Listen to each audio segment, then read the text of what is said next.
The power of persuasion, how Aristotle's rhetoric continues to shape our minds. Imagine a world where your words could move nations, win battles, or reshape the course of history. What if there were a formula, a timeless blueprint, that could unlock the power to influence people's thoughts and decisions? Over 2,000 years ago, Aristotle, the legendary Greek philosopher, gave us just that, a guide to mastering persuasion. But this wasn't merely about words.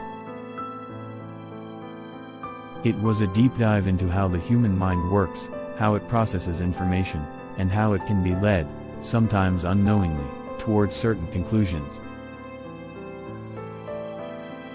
In this video, we'll explore how Aristotle's revolutionary ideas about rhetoric have shaped everything from politics to marketing, and even the algorithms behind social media.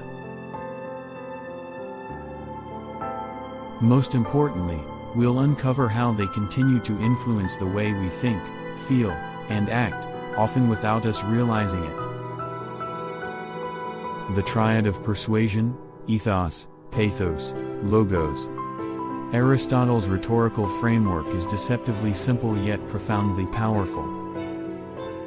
He identified three key elements that form the backbone of effective persuasion: ethos, pathos, and logos. Together, these elements interact with our minds, bypassing our defenses and shaping our worldview. Ethos, trust the messenger. Why do we listen to some people and ignore others? Aristotle realized that credibility, or ethos, is critical. Ethos isn't just about expertise, it's about creating trust. A speaker who appears knowledgeable, honest, and aligned with our values can easily gain our trust. The mind factor, trust, activates parts of our brain associated with reward and reduces cognitive dissonance.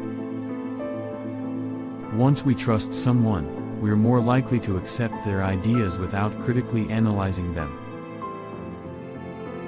Think about the influence of public figures, from ancient philosophers to modern influencers. They can shape our opinions not because their arguments are flawless, but because we believe in them. Pathos, the emotional connection. What moves you to tears, laughter, or outrage? Pathos appeals to our emotions. Aristotle understood that humans are not purely logical creatures, we are deeply emotional beings. Whether it's a politician inspiring hope or a commercial tugging at your heartstrings, pathos is about creating an emotional bond that compels action. The mind factor, emotional appeals bypass the rational centers of our brain, tapping into the amygdala, the part responsible for fear, pleasure, and emotional memory. This is why a heartfelt story can stick with us far longer than a cold statistic. It's also why we're more likely to act when we feel emotionally invested. Logos, the power of logic. Finally, we come to logos, the appeal to logic and reason. Facts, data, and well-structured arguments can win over even the most skeptical minds. However, logos works best when combined with ethos and pathos, creating a trifecta of persuasion.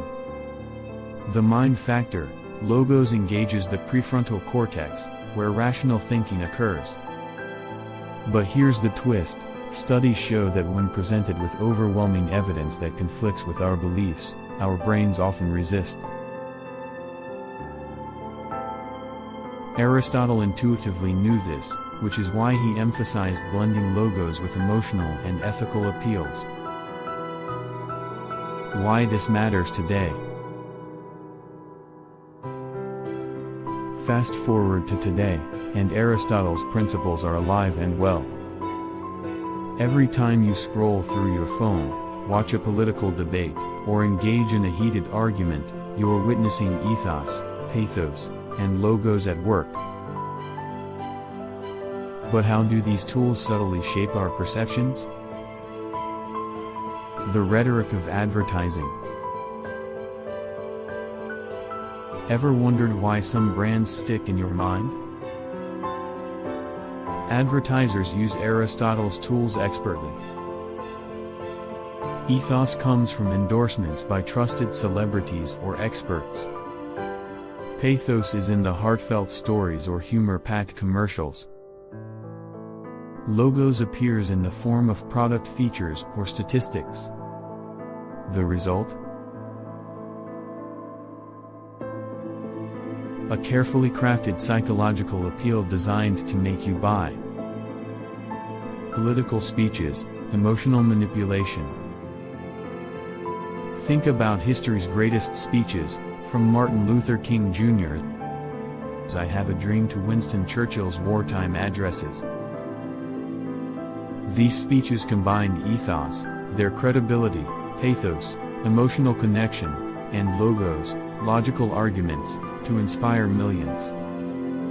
Today, the same tactics are used, sometimes with darker motives. Ever felt your emotions manipulated during a campaign? That's Aristotle's rhetoric in action. Social media algorithms. Here's where it gets eerie.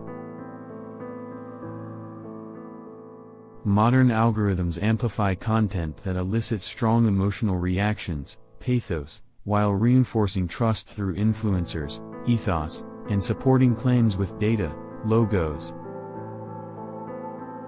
This creates echo chambers that shape our worldview without us even realizing it. Aristotle's tools are now embedded in technology, influencing billions of minds daily. The neuroscience of persuasion. What makes rhetoric so effective?